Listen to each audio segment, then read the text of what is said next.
Bismillahirrahmanirrahim. Assalamualaikum warahmatullahi wabarakatuh. Selamat siang, Bapak Rendika, selaku dosen kelompok mata kuliah evaluasi belajar. Selamat siang, teman-teman semua. Semoga dimanapun kalian berada, kalian tetap dalam keadaan sehat walafiat agar tidak menurunkan semangat kita untuk terus belajar. Di pertemuan ketiga ini, saya dan teman-teman saya akan menjelaskan mengenai ruang lingkup evaluasi pada tes dan non-tes.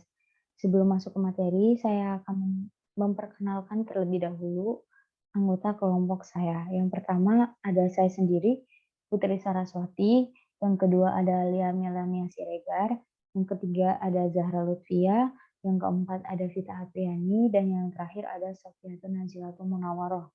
Oke, sebelum masuk ke materi, di sini saya akan memberikan sedikit gambaran mengenai evaluasi belajar.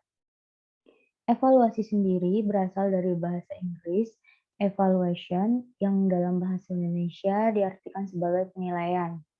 Sedangkan secara istilah, evaluasi adalah suatu tindakan atau proses untuk menentukan nilai dari sesuatu tersebut. Sedangkan belajar merupakan proses yang dilakukan tiap individu untuk memperoleh suatu perubahan yang lebih positif. Proses evaluasi bertujuan untuk mengetahui dampak dan efektivitas penggunaannya dalam kegiatan pembelajaran. Untuk memperoleh gambaran lengkap, perlu dilakukan evaluasi baik pada proses awal maupun pada proses akhir. Untuk itu, masalah pertama yang harus dilakukan ialah merumuskan tujuan evaluasi yang hendak dilaksanakan dalam proses pembelajaran di kelas, didasarkan atas tujuan yang hendak dicapai dalam program tersebut. Jadi, dapat disimpulkan, evaluasi belajar adalah suatu proses yang dilakukan untuk menentukan penilaian terhadap individu atau peserta didik guna mencapai perubahan yang lebih positif. Oke, kita akan masuk ke materi yang pertama. Materi yang pertama yaitu tes. Tes merupakan uji coba yang terdiri dari beberapa pertanyaan yang memiliki jawaban benar atau salah berdasarkan tanggapan responden atas tes tersebut. Tes dapat didefinisikan sebagai suatu pernyataan atau tugas atau seperangkat tugas yang direncanakan untuk memperoleh informasi tentang type atau sifat atau atribut pendidikan atau psikologi yang setiap butir pertanyaan atau tugas tersebut mempunyai jawaban atau ketentuan yang dianggap benar. Tes juga dapat diklasifikasikan berdasarkan yang pertama, bagaimana ia diadministrasikan, yang kedua, bagaimana ia diskor, yang ketiga, respon apa yang ditekankan, yang keempat, tipe respon yang bagaimana yang harus dikerjakan oleh subjek, yang kelima, apa yang akan diukur, yang keenam, hakikat dari kelompok yang akan diperbandingkan. Oke, selanjutnya ada istilah-istilah dalam tes. Yang pertama, tes, yang berarti alat atau prosedur yang digunakan untuk mengetahui atau mengukur sesuatu dalam suasana dengan cara dan aturan-aturan yang ditentukan. Yang kedua ada testing, merupakan saat waktu tes itu dilaksanakan atau disebut juga saat pengambilan tes. Misalnya pada saat ujian tengah semester atau ujian akhir semester. Yang ketiga teste. Teste merupakan responden yang sedang mengerjakan tes. Jadi teste itu orang yang akan dinilai dan diukur baik mengenai kemampuan, minat, bakat, atau pencapaian dan lain sebagainya. Dan yang terakhir ada tester. Tester merupakan orang yang diserahi untuk melaksanakan pengambilan tes terhadap para responden. Tester dalam istilah bahasa Indonesia adalah pencoba. Jadi tester itu yang mencoba teste untuk melakukan tes tersebut. Nah, sedangkan tetapi ada kalanya hanya orang yang ditunjuk atau subjek evaluasi untuk melaksanakan supaya tugas tester meliputi mempersiapkan ruangan dan alat-alat lain untuk menerangkan cara mengerjakan tes, mengawasi responden, mengerjakan tes, memberikan tanda-tanda waktu, mengumpulkan pekerjaan responden, dan mengisi berita acara atau laporan yang diperlukan. Nah, laporan itu jika ada, jika tidak ada juga tidak masalah karena tester itu sudah diberikan kepercayaan.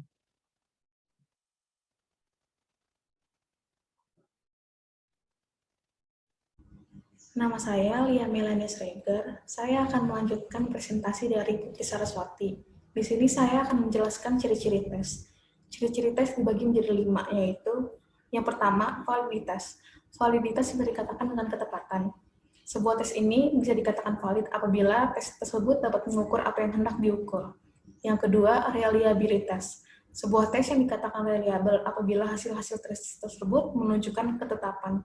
Contohnya seperti siswa yang sedang mengikuti ujian nasional. Di sini siswa tersebut melakukan ujian pada waktu yang berbeda, tetapi pengelompokan dari setiap rankingnya akan sama. Yang ketiga adalah objektivitas. Sebuah tes yang dikatakan objektif apabila dalam melaksanakan tes itu tidak ada faktor subjektif yang mempengaruhi. Di sini bisa dikatakan mempengaruhi ini pada sistem skornya. Yang keempat, praktibilitas. Tes yang memiliki kepraktisan tinggi di mana tes tersebut mudah dilakukannya. Yang kelima, ekonomis. Pelaksanaan yang tidak mengeluarkan biaya dan waktu yang sangat lama.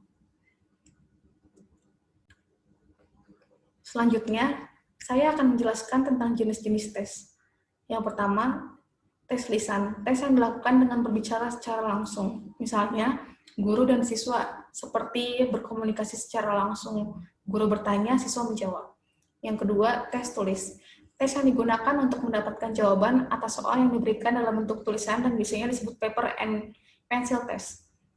Tes tulis ini memiliki 2 bentuk. Yang pertama itu uraian atau esai, yang kedua bentuk objektif. Yang pertama pada uraian ini dibagi 3, yaitu uraian berstruktur, bebas, dan terbatas. Yang kedua, bentuk objektif, di mana dibagi menjadi 2. Yang pertama, free response item, terdiri dari atas ujian tes pendek dan ujian tes panjang. Bentuk objektif yang kedua adalah fixed response item, di mana tes tersebut bisa dikatakan seperti kuesioner pada umumnya, yaitu benar atau salah.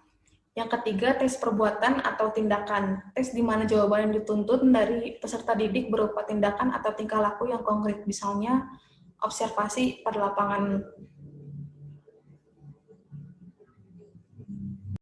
Selanjutnya, kita akan membahas tentang non-tes. Non-tes merupakan cara penilaian hasil belajar peserta didik dengan melakukan pengamatan secara sistematis.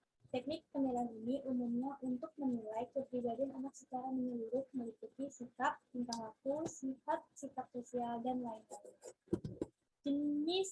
Jenis non-tes.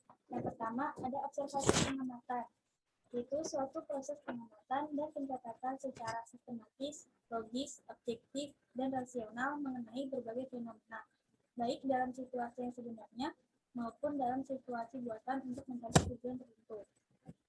Ada karakteristik observasi. Karakteristik observasi. Yang pertama, observasi mempunyai arah khusus, bukan secara tidak teratur melihat sekeliling untuk mencari pesan-pesan umum. Yang kedua, observasi ilmiah tentang tingkah laku adalah sistematis, bukan secara suka hati dan hitung-hitungan mendekati situasi. Yang ketiga, observasi bersifat kuantitatif, mencatat sejumlah peristiwa tentang tipe-tipe tingkah laku tertentu. Yang keempat, observasi mengandalkan pencatatan dengan segera. Pencatatan dilakukan dengan segera, bukan mengandalkan dari pada ingatan. Yang kelima, observasi keahlian dilakukan seseorang yang memang lebih terlatih untuk melakukannya. Yang keenam, hasil-hasil observasi dapat dicek dan dibuktikan untuk menjamin keadaan dan kesaksian. Dilihat dari kerangka kerjanya, observasi dibedakan menjadi 2 jenis, yaitu observasi berstruktur. Observasi berstruktur yaitu semua kegiatan guru sebagai observer yang telah ditetapkan terlebih dahulu dibatasi suatu kerangka kerja pasti. Yang kedua, observasi tak berstruktur. yaitu semua kegiatan guru sebagai observer tidak dibatasi suatu kerangka kerja yang pasti.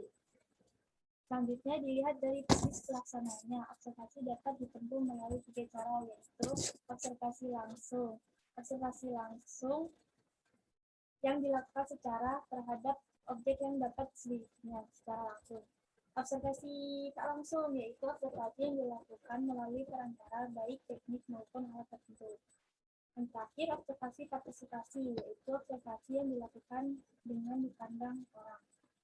Cara dan tujuannya, observasi dapat dibedakan menjadi 3 macam, yaitu observasi partisipan adalah observasi yang dilakukan di mana observer turut ambil dalam kehidupan.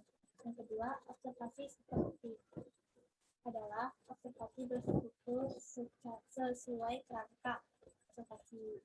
Yang ketiga, observasi eksperimental adalah observer tidak terlibat dalam dinamika dan kompleksitas situasi yang diselidikinya, tetapi perlu mengandalkan unsur-unsur penting dalam situasi tertentu. Saya Zahra Lutfia, saya akan melanjutkan presentasi dari jenis-jenis non-tes. Yang kedua, kuesioner atau angket. Angket termasuk alat untuk mengumpulkan data dan mencatat data atau informasi, pendapat dan paham dalam hubungan kausal. Adapun keuntungannya, yang pertama, responden dapat menjawab bebas tanpa dipengaruhi peneliti atau penilai. Yang kedua, informasi atau data terkumpul lebih mudah karena itemnya homogen. Yang ketiga, dapat digunakan untuk mengumpulkan data dari jumlah responden yang besar untuk dijadikan sampel. Kelemahannya, ada kemungkinan angket diisi oleh orang lain. Yang kedua, hanya diperuntukkan bagi yang dapat melihat saja. Yang ketiga, responden hanya menjawab berdasarkan yang ada. Bentuk angket terbagi menjadi 2. Yang pertama, berstruktur. Angket yang menyediakan beberapa kemungkinan jawaban. Yang kedua, bentuk angket tak berstruktur. Bentuk angket yang memberikan jawaban secara terbuka. Selanjutnya, yang ketiga, wawancara. Penilaian yang dilakukan melalui percakapan dan tanya jawab, baik secara langsung maupun tidak langsung. Tujuan wawancara adalah untuk memperoleh informasi secara langsung yang menjelaskan suatu hal atau situasi dan kondisi. Bentuk pertanyaannya terbagi menjadi 3. Yang pertama, berstruktur. Pertanyaan yang menuntut jawaban agar sesuai dengan apa yang terkandung dalam pertanyaan tersebut. Yang kedua, tak berstruktur. Pertanyaan yang bersifat terbuka, peserta didik bebas menjawab pertanyaan tersebut. Yang ketiga, campuran, gabungan antara berstruktur dan tidak berstruktur. Yang keempat, skala. Penilaian yang disusun dalam bentuk pernyataan untuk dinilai responden dan hasilnya dalam bentuk rentangan nilai sesuai dengan kriteria yang telah ditentukan. Skala memiliki 3 bentuk, yaitu skala penilaian, skala sikap, dan skala minat. Saya Vita Apriani, saya akan melanjutkan presentasi. Yang kelima, sosiometri, suatu prosedur untuk merangkum, menyusun, dan sampai batas tertentu dapat mengkuantifikasi pendapat-pendapat peserta didik tentang penerimaan teman sebayanya, serta hubungan di antara mereka. Seperti diketahui di sekolah banyak peserta didik kurang mampu menyesuaikan diri dengan lingkungannya. Dia tampak murung, mengasingkan diri, mudah tersinggung, atau bahkan overacting. Hal ini dapat dilihat ketika mereka sedang istirahat, bermain, atau mengerjakan tugas kelompok. Fenomena tersebut menunjukkan adanya kekurangmampuan peserta didik dalam menyesuaikan diri dengan lingkungannya. Kondisi seperti ini perlu diketahui dan dipelajari oleh guru dan dicarikan upaya untuk memperbaikinya, karena dapat mengganggu proses belajarnya. Yang keenam, studi kasus. Studi yang mendalam dan komprehensif tentang peserta didik, kelas atau sekolah yang memiliki kasus tertentu. Misalnya, peserta didik yang sangat cerdas, sangat lamban, sangat rajin, sangat nakal, atau kesulitan dalam belajar. Pengertian mendalam atau komprehensi adalah mengungkap semua variabel dan aspek-aspek yang melatar belakanginya, yang diduga menjadi penyebab timbulnya perilaku atau kasus tersebut dalam kurun waktu tertentu. Yang ketujuh, checklist, suatu daftar yang berisi subjek dan aspek-aspek yang akan diamati yang dapat memungkinkan pengamat sebagai penilai mencatat setiap kejadian yang kecil tapi tetap dianggap penting. Manfaatnya itu membantu guru untuk mengingat-ingat apa yang harus diamati dan dapat memberikan informasi kepada stakeholder. Kelebihannya itu sangat fleksibel untuk mengecek kemampuan untuk semua jenis dan tingkat hasil belajar serta semua pelajaran. Sekian presentasi dari kami. Jika ada yang ingin bertanya, ditanyakan di kolom komentar Google Classroom. Kurang lebihnya mohon maaf. Wassalamualaikum warahmatullahi wabarakatuh.